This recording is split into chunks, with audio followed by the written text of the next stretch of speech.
Parliamo ora di turismo sul lago di Garda. Se i dati parlano di una leggera flessione nel corso del mese di agosto, se settembre però sarà in linea con lo scorso anno, a fine stagione si potrebbero addirittura superare i dati complessivi del 2019, l'ultimo anno prima della pandemia. Il turista ha cambiato abitudini, a dirlo è Federalberghi.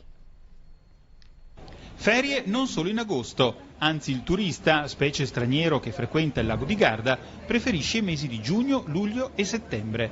A dirlo con chiarezza sono i dati divulgati da Federalberghi Garda Veneto.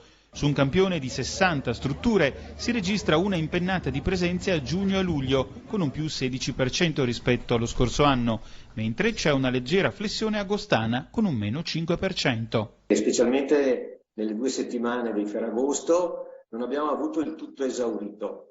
Ci sono stati alcuni colleghi che hanno segnalato di aver avuto qualche camera libera.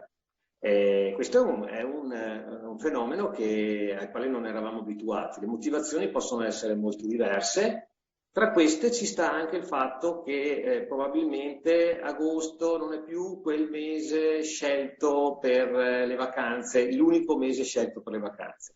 A farla da padrone sono sempre i tedeschi, ma sono tornati anche gli inglesi, che rappresentano il 10% delle presenze sul lago.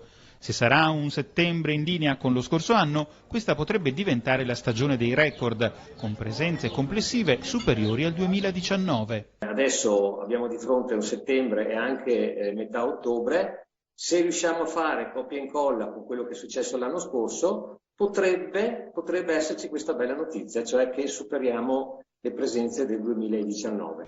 Dietro l'angolo e neppure tanto celato c'è lo spettro dei rincari.